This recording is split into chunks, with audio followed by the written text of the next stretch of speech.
Et du coup, bienvenue sur la première vidéo de la chaîne YouTube. C'est une analyse de CV. Il y a beaucoup d'étudiants sur TikTok et sur les autres réseaux sociaux qui m'ont envoyé des messages, ouais, comment on peut améliorer notre CV. Beaucoup de questions ici et là. En vrai, peu importe que tu sois en recherche de stage ou d'alternance, je pense que ça peut t'aider dans ta vie en général. Et du coup, le premier élève, c'est Léo Marchand. Le système qu'on a mis en place, c'est un petit système de notation. C'est un petit tableau, rien de compliqué. Du coup, Léo Marchand va commencer par les premiers critères qui sont le fond du CV. L'orthographe, la syntaxe et le contenu, chiffre, cohérence. Au niveau de l'orthographe, on va regarder brièvement.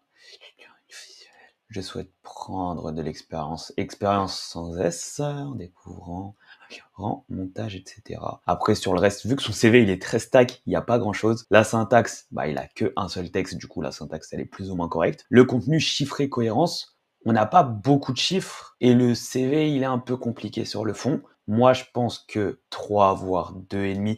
3, vu que c'est le premier, on est sympa, grand seigneur aujourd'hui. Sur la forme du CV, structure claire, séparation des parties, format optimisé ATS, couleur et visibilité, là, c'est faible. Là, on est sur un truc un peu compliqué. La structure, elle est pas du tout claire. Je vois ce qu'il a voulu faire. Il a voulu faire un CV cheap, Adobe Premiere, mais c'est un peu brouillon. Le format optimisé pour ATS, il est pas trop respecté. Couleur et lisibilité, c'est un peu sombre. Il y a du rose, il y a du bleu, il y a du vert. On n'y comprend pas grand-chose. Moi, je trouve que c'est très brouillon. La tentative y est, le geste y est, mais la réalisation n'y est pas. On va dire ça sans, faut pas se vexer, c'est vraiment pour qu'on puisse s'améliorer tous ensemble. Sur l'identité, email pro, photo LinkedIn, lien LinkedIn. L'email pro, on le voit, il est là, Léo.marchand. C'est son nom plus son prénom, c'est très professionnel, c'est bien. La photo professionnelle, la photo, elle est absolument pas professionnelle. C'est vraiment une photo avec un sac à dos et un grand sourire. Il aurait fallu une petite chemise, une tenue professionnelle. Le sac à dos, non. Et le sourire, comme on dit, on préconise un léger, mais vraiment très léger sourire. Le lien LinkedIn n'y est pas. Ça part sur 1. Je suis un peu dur, vas-y 2. Mais vous comprenez l'idée que c'est pas ce qu'il faut faire. Sur la formation académique, du coup, structure, établissement, formation, cours et ou spécialité mentionnée, ordre des formations antichronologiques, info clé, date, lieu, obtention des diplômes. En fait, la formation académique, elle est que là. Et c'est pas bon. Il n'y a pas de chronologie. On dirait qu'il a fait que le B2 audiovisuel à l'ESRA Paris. On n'y comprend rien, il n'y a pas de date. Il n'y a qu'une seule formation académique. Enfin bref, c'est tout ce qu'il faut pas faire. Vraiment, j'ai rien d'autre à dire tellement ça me paraît fou. On va passer directement à l'expérience professionnelle. Elle existe même pas.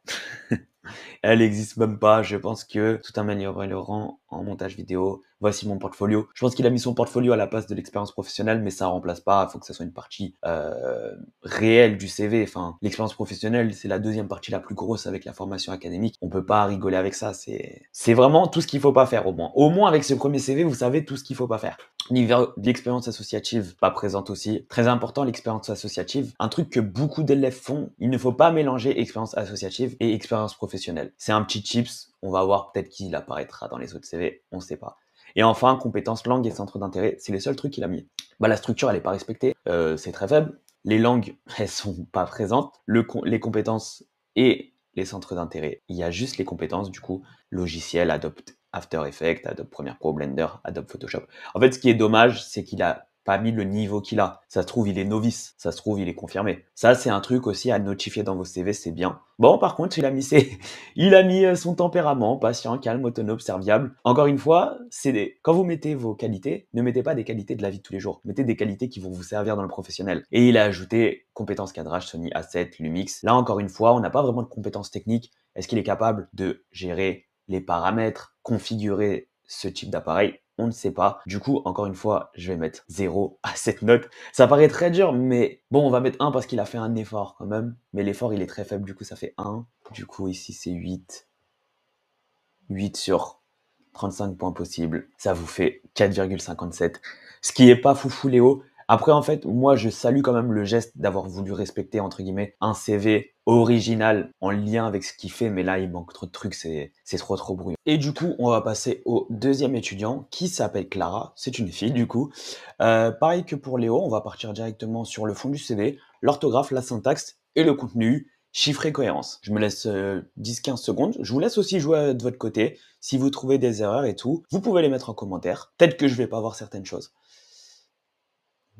Au niveau de l'orthographe, ça a l'air correct. Ça me semble correct. Au niveau de la syntaxe, le truc, c'est qu'il faut pas faire ça. Gestion d'équipe, relation sponsor. Une phrase reste une phrase. Vous pouvez pas mettre des bouts de phrases par-ci, par-là. 3 petits points, on peut pas deviner ce que c'est derrière. Il faut éviter de le mettre Pro Tools. S'il y a des points, ça me semble correct. Contenu chiffré. Je vois très peu de contenu chiffré. Je vois très peu de chiffres dans les expériences, etc. Ça va faire perdre un peu de points, mais pas énormément. Je pense que comme Léo, ça reste à 3 voire 4, mais on va mettre 3 parce que quand même la syntaxe et le manque de chiffres, c'est très compliqué. Forme du CV, structure claire, séparation des parties, format optimisé ATS, couleur et lisibilité. On va partir au niveau de la couleur. On va rester sur des choses simples. Le vert, ça va. C'est pas terrible, mais ça va, ça reste correct. Format optimisé ATS, on a dit les formats CV avec bandeau, c'est pas ouf, mais ça reste correct vu que la structure elle reste plus ou moins claire. Expérience et réalisation, formation. Et ensuite, centre d'intérêt, compétences sur la droite. C'est pas optimal, mais ça reste quand même bien mieux que Léo. Mais c'est quand même mid. Il faut quand même respecter, comme je vous ai dit, un CV qui est optimisé pour ATS. On évite les bandeaux, ça, avec l'ATS, en fait, ça va faire un petit bug, le fait que ça soit là. Enfin bref. Au niveau de l'identité, le mail pro, il est là. Mais en fait, ce qui est dommage, Clara, c'est que il faut mettre ton nom de famille là. Dans le CV, il faut le mettre parce que là, on le cherche, on le trouve dans le mail, mais il faut le mettre concrètement. Photo professionnelle. La photo, elle reste OK. Les épaules dénudées, les filles, on évite. On met une chemise, une tenue professionnelle parce que là, on voit pas. Après, le sourire est très léger, ça reste correct. Le lien LinkedIn, je le trouve pas. Tout ça va faire que ça perd pas mal de points. On reste quand même mieux que Léo. Du coup, c'est 3. Pour ce qui est que la formation académique, structure établissement, formation cours et spécialités mentionnées, ordre des formations antichronologiques, infos, clés, dates, lieux, etc. Du coup, on va aller aux formations. On met de la plus récente à de la plus ancienne. Hein. La plus récente en haut, programme Erasmus à l'Université des Arts, master en art et design. Déjà là, on comprend pas. Là, c'est en gras. Là, c'est pas en gras. Université Paris 8. Oui, il y a le lieu. Ingénierie des médias, école d'ingénieurs, mathématiques et informatique. Ce qui est un petit peu dommage, c'est que on doit aller chercher la formation principale. Après, c'est bien. Elle a mis première et deuxième année de classe préparatoire. Elle aurait peut-être pu mettre le bac. Si elle a eu une bonne note, mettre aussi sa note. N'hésitez pas, si vous avez été major de promo ou que vous avez des notes excellentes, mettez-vous en valeur, mettez-le dans les formations. Ça reste correct. La visibilité, elle est pas optimale. La structure, elle est correcte aussi. Ça reste bien mieux que Léo. Léo 0,05, il fallait le faire. Moi, je mettrais un 3. En fait, encore une fois, c'est correct ce qu'elle fait, mais il y a des petites erreurs vraiment évitables. On dit, hein, les détails font la différence et on est là pour s'améliorer et que le CV soit parfait. Au niveau des expériences pro, la structure entreprise, contrat, fonction, mission. Stage dans l'agence de communication audiovisuelle, 3e, œil production. Là, par exemple, stage dans l'agence de communication audiovisuelle, c'est un petit peu maladroit. Il aurait fallu mettre œil production d'abord. Comme on a dit, entreprise, contrat, type de contrat, si c'est un CDD, CDI ou un stage. Mettre les fonctions et les missions. Il manque peut-être, par exemple, elle a mis février 2024 à août 2024, mettre 6 mois. C'est bien aussi de mettre la durée, combien ça a duré concrètement. Nombre de missions, c'est très léger. On ne sait pas concrètement ce qu'elle a fait. Vous pouvez pas mettre qu'une seule mission. Mettez 2, 3 étoffés. Mettez des chiffres. Par exemple, si vous êtes dans la vente, augmentation de 50% des ventes. C'est très bien de faire ça. Les chiffres, ils sont pas présents. Les responsabilités, on les comprend pas vraiment. Ok, il y a les infos clés, les dates, le lieu, ça reste correct. Mais c'est loin d'être très bon. Moi, je partirais sur un 2,5. 2 sur 5, excusez-moi. Et du coup, les expériences associatives, comme je vous l'ai dit tout à l'heure, ne mélangez pas expérience associative et expérience professionnelle. Il faut faire 2 sections distinctes. Pour ça, ça va être compliqué de mettre des points. On va voir l'existence de la rubrique, au moins la rubrique, elle existe. Association de type d'engagement, vice-président du BDE, réalisation de courts-métrages. En fait, encore une fois, il y a un petit problème, c'est que là, par exemple, le poste, il est en gras. Il manque de structure et de cohérence, le CV. Hein. On peut le voir tout au long sur toutes les sections. Info clé, date, lieu, BDE, SIE. Ça reste quand même léger. Ça a le mérite d'être là. Et en plus, ce qui est cool, c'est que ces expériences associatives, elles ont l'air d'être bien. Juste comme on a dit, le CV, c'est l'art et la manière de se mettre en avant. Là, elle a de quoi se mettre en avant, mais elle le réalise très mal. J'aurais mis 1, parce que mais ça a l'air dur comparé à ce que j'ai noté, du coup je mettrai 2. Et enfin, compétences, langue et centre d'intérêt. Les compétences, elles sont là, informatique, logiciel avec un S, Photoshop Premiere Pro, langage de programmation, ça c'est très bien, langue anglais courant, espagnol. N'hésitez pas, si vous avez des certifications TOEIC, TOEFL, etc., mettez-les. Si vous avez des bonnes notes, raison de plus, mettez la note. Action, aisance, c'est un petit peu bizarre de mettre aisance comme ça, communicationnel. Je pense qu'il y a eu un petit bug au niveau de la mise en page, même les logiciels, comme j'ai dit tout à l'heure sur Léo, mettez le niveau. Si vous comprenez, si vous le maîtrisez à 100%, il faut le mettre. Et enfin, les centres d'intérêt, voyage, road trip à travers l'Europe, voyage États-Unis, Maroc, musique, pratique régulière de la guitare et du chant depuis 14 ans. N'hésitez pas pour les centres d'intérêt de mettre des centres d'intérêt en rapport avec votre domaine. Là, par exemple, les logiciels, etc., elle peut mettre que ces centres d'intérêt, c'est le montage. Elle peut mettre réalisation de vlog dans mon personnel. Vous voyez, dans voyage, bam, réalisation de vlog, ça se complète bien. Pour ça, ça reste correct. Il y a des petites erreurs ici et là, mais ça reste correct dans le global. On va faire le calcul du reste. 3, 6, 9, 12, 14, 16, 19. Ça fait une moyenne de 10. Comme j'ai dit, en fait, son CV, il est correct. Il y a plein de choses à améliorer, mais il y a beaucoup de potentiel. Parti sur le dernier élève qui est Martin Chaussette. Martin Chausset ou Chaussette, je ne sais pas. On a eu Léon Marchand, maintenant on a Martin Chausset, c'est sympa. Du coup, le fond du CV, orthographe, syntaxe, contenu. Tac. Déjà, c'est bien, il a mis des phrases, mais comme là, on peut le voir, pas de majuscules, pas de points, perte de points sur ça. Organisation, est-ce que c'est chiffré?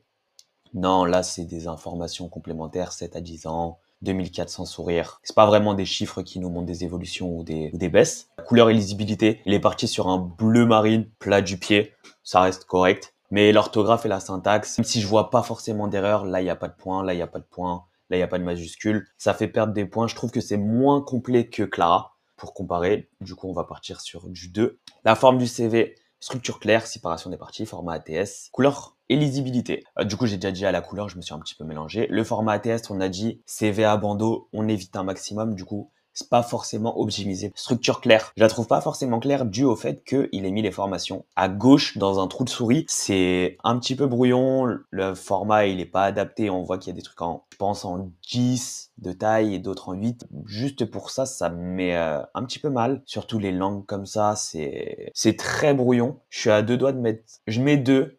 Je pense que j'aurais dû mettre Léo à 1 parce que ça, ouais, on va mettre Léo à 1 parce que la structure elle était horrible. Désolé Léo, mais 2 en fait, je peux pas mettre plus que Clara, c'est très brouillon, c'est très brouillon. On va partir sur l'identité, email pro, photo et le lien LinkedIn. Du coup, hop, identité, on trouve tout. Martin Chausset, ok. La photo, c'est ce qu'il faut pas faire, comme on l'a dit tout à l'heure. Photo pas professionnelle. Les écouteurs. Enfin bref, la photo, je vais pas plus détailler, comme on a dit. Photo avec une tenue professionnelle. Fond uni. Je pense que pareil, je vais mettre du 2 parce que la photo, elle est pas pro. Le lien LinkedIn, il est inexistant. Il y a juste l'email pro. La formation académique. La structure, c'est pas trop ça. Je vous ai dit, il l'a mis dans un trou de souris. On ne sait pas pourquoi. Programme, grande école, schéma. Il sait bien, parce qu'il a mis 2023 jusqu'à 2027. On se projette. Ça, c'est bien. Classe préparatoire. On sait pas si la structure est très mauvaise. On n'a pas de notes. On a les dates, les lieux. Ça reste OK. On n'a pas les cours. Ça reste très brouillon. Je partirais sur du 2. En fait, c'est vraiment le fait que la structure soit mauvaise qui joue sur tout le reste. Ça donne presque pas envie de lire. Des expériences professionnelles, membre du bureau des arts. En fait, c'est dommage parce qu'il mélange bénévolat et ses expériences concrètes. Ça veut dire qu'on a du mal à nous y retrouver. Là, l'écart, il est pas pareil que là. Là, la barre, elle est pas droite. Comme j'ai dit pour Clara, c'est bien de mettre si vous avez fait pendant 3 mois, mettre que je l'ai fait pendant 3 mois parce que là, on s'y retrouve pas forcément. Il nous a pas mis de statistiques, les évolutions, les baisses dans vos formations et vos expériences professionnelles. Mettez à quel point vous avez été bénéfique depuis votre arrivée. Comment vous avez aidé l'entreprise, comment vous avez aidé l'association sur vos tâches. C'est ça en fait qu'il faut mettre en avant dans les expériences professionnelles. En fait, le fait que ça soit très brouillon, que ça soit pas droit, ça mérite pas plus que 2. J'ai été dur. Mes notes, elles ont pas été très stables, mais parce que c'est des trucs sur lesquels vraiment vous êtes jugé. C'est sur ça qu'on va vous juger, vous pouvez pas rater ça. Les expériences associatives, du coup, comme je l'ai dit tout à l'heure, faut les dissocier des expériences professionnelles. Lui, il s'est même pas foulé. Derrière le RH, quand il voit votre CV, il se dit, bah, il a même pas fait l'effort. Existence de la rubrique du coup elle existe. Structure, association, type d'engagement. Bénévolat chez la Croix-Rouge. Gestion du projet, de la mission. Antata Navarivo. Ça, c'est à l'étranger. Vous pouvez mettre aussi entre parenthèses le pays pour en plus montrer que vous êtes à l'étranger. Peut-être que vous connaissez et maîtrisez d'autres langues. Info clé, date, lieu, durée, type de contrat. Bah là, il n'y a pas le type de contrat. Du coup, pour la section associative, elle reste OK. Il manque des choses, on a dit dans la structure, etc. C'est compliqué de s'y retrouver. manque le type de contrat. Pour tout ça, je vais mettre un 2 aussi. C'est pas excellent, c'est pas mauvais, mais c'est vraiment pas ce qu'on veut. Et enfin, compétences, langue et centre d'intérêt. Du coup, dans les compétences, il a que 1000 permis B depuis plus de 3 ans. Super. Capacité d'adaptation acquise par de nombreux changements de lieu de vie. C'est très léger. En fait, c'est pas ce qu'on attend, comme je vous ai dit, dans vos compétences. Essayez un maximum de mettre des choses en rapport avec le poste que vous visez pour vous mettre, encore une fois, en avant. Langue. C'est très bizarre de le mettre comme ça. Je trouve que la structure, elle est pas ouf. Français, langue maternelle, anglais C1, allemand A2, B1. Là, c'est bien. Il a mis le niveau. S'il y a des tests, comme je vous ai dit, on n'hésite pas à les mettre. Non, ça, c'est les compétences académiques, ma faute. Droit des affaires, comptabilité, marketing, Excel avancé et pack office. Là, comme je vous ai dit tout à l'heure, il l'a mis le niveau qu'il a sur Excel. C'est cool.